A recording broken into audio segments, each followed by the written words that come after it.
Au petit matin, Pierre-Louis Coste a pris sa voiture pour aller au travail. Sauf que son bureau à lui se situe à 1h30 de Lisbonne. À Nazaré, l'un des spots de surf les plus connus de la planète.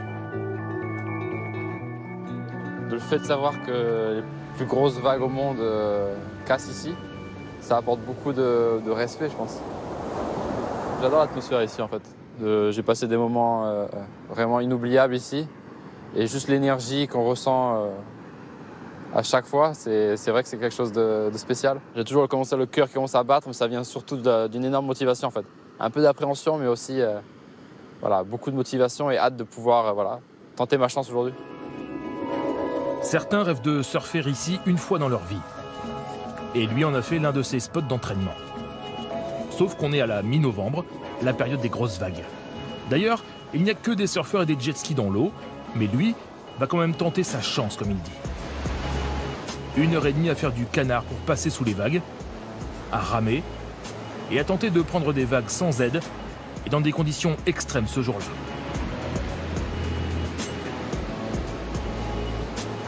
Le courant est tellement fort que Pierre-Louis va faire appel au jet ski des surfeurs pour le ramener. Mais avant de sortir, il posera quand même quelques figures. C'est trop dur. C'est trop dur, c'est presque physiquement impossible de rester sur place. La force que les vagues ont, c'est impressionnant. Ça arrive vraiment d'un coup et on sent vraiment, même sur une vague de taille moyenne, on sent vraiment la puissance. Tellement facile de tomber, peut-être pour ma part peut-être se déboîter une épaule. Pour certains surfeurs, c'est déjà arrivé de se casser les chevilles. C'est quand même très puissant et ça demande tellement une condition physique au top que quand on arrive sur des endroits comme Tahiti ou Hawaï, c'est un peu plus facile, quoi.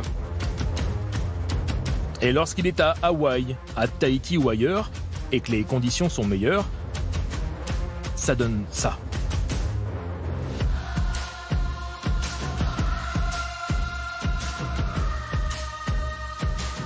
PLC sera sacré champion du monde 2 fois en 6 ans. Et à 27 ans, il est aujourd'hui considéré comme le bodyboarder le plus complet du monde. En tout cas, le plus technique.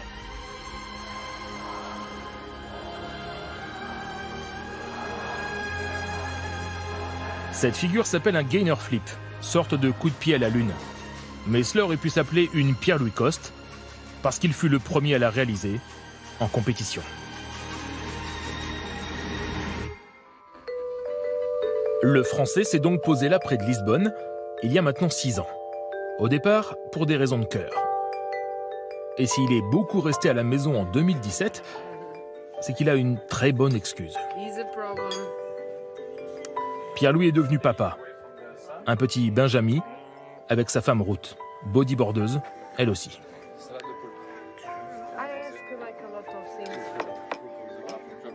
On a quand même cette appréhension, qu'est-ce qui va changer ? Est-ce que notre niveau va changer ? Est-ce qu'on va être moins compétent ? Et finalement, ce qui est merveilleux, c'est quand même que ça rajoute beaucoup de valeur. On sent qu'on est un support encore plus grand. Et surtout quand on voyage, on veut vraiment pas décevoir sa famille. On veut que le temps qu'on passe à l'étranger ou hors de la maison, en tout cas qu'il ait de la valeur.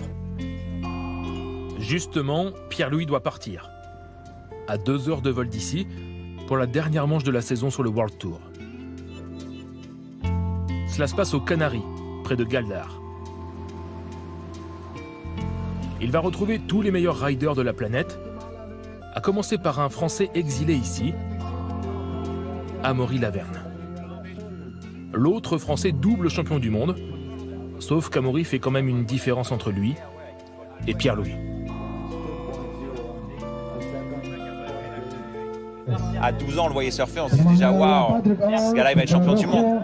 Et 10 ans après, il a été champion du monde. Vraiment, il y a 2 types de bodyboarders, quoi. Des bodyboarders un peu dans tous les sports, mais des gars un peu génies, et puis des gars qui bossent, quoi. Moi, je suis plutôt un gars qui bosse, lui, c'est plutôt un génie.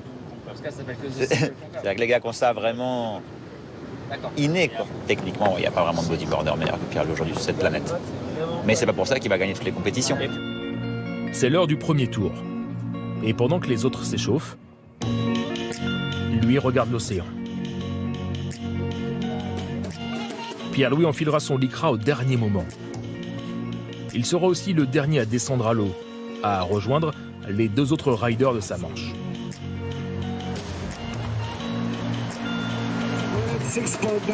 C'est parti pour 25 minutes de compétition. Les figures sont notées et les juges ne retiendront que les 2 meilleures vagues. C'est un peu comme au surf, sauf que cela se passe sur une planche plus courte et à 30 cm seulement au-dessus du rocher. Avec son surf, à l'instinct, Pierre-Louis remporte son premier tour. Et au passage, il vient de battre un triple champion du monde dans sa série. Jeff Hubbard, 42 ans, une légende. Il est phénoménal. C'est juste le meilleur rider du monde. J'aime le regarder surfer. Il est vraiment très bon. J'aimerais bien être le meilleur du monde, mais là, quand je regarde ce qu'il fait dans l'eau, je me dis « Ah non, ça, je ne suis pas capable de le faire. » Mais c'est cool. Il y a peut-être quelques trucs que je fais qu'il ne fait pas, mais bon, j'ai beaucoup de respect pour lui. Je pense qu'il est la meilleure chose qui soit arrivée au bodyboard. Après 10 jours de compétition, Pierre-Louis Costes terminera sur le podium. 3e. Mais s'il lève les bras, c'est aussi parce qu'il est sacré vice-champion du monde en ne faisant que la moitié de la saison. Et à ses côtés en jaune, on retrouvera aussi l'autre Français, Amaury Laverne. Sur la terrasse, il y a donc 2 hommes et 4 titres mondiaux réunis, mais toujours aussi peu de reconnaissance médiatique ou financière pour eux, dans l'ombre des autres sports et du surf. Il n'y a peut-être pas de retour, mais on est conscient. Enfin, les gens sont conscients de notre exploit, même les surfeurs français. Donc, comme disait Amaury, on l'a accepté. Donc maintenant, en effet, voilà, on est là pour pousser les limites de notre sport et on continuera, on n'arrêtera pas. De toute façon, il faut être patient. Il faut être patient, ça va arriver. Si c'est pas pour nous, ce sera peut-être pour les prochains, quoi. C'est ça. C'est ça qui est beau dans notre sport. C'est qu'on a été en perpétuelle connexion avec la nature et qu'on fera du bodyboard toute notre vie, quoi. Enfin, personnellement, moi, je sais que je riderai des vagues toute ma vie. Je pense que c'est devenu plus qu'une drogue, hein. C'est sain, mais je pourrais pas m'en passer. Pour Pierre-Louis, l'essentiel est ailleurs. Il est dans ce genre de sortie, au petit matin, pour aller surfer.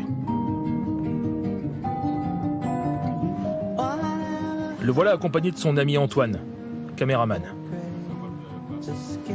Pour une séance de free surf, entendez du surf libre, comme lui.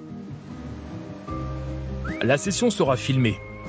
Et c'est ce genre d'image que l'on retrouvera dans des clips pour les sponsors et les fans. L'autre moyen de vivre de son sport. D'ailleurs, Pierre-Louis travaille sur un projet de film pour 2018, pour retracer l'histoire de son sport et sa carrière. Et il cherche encore le titre du film.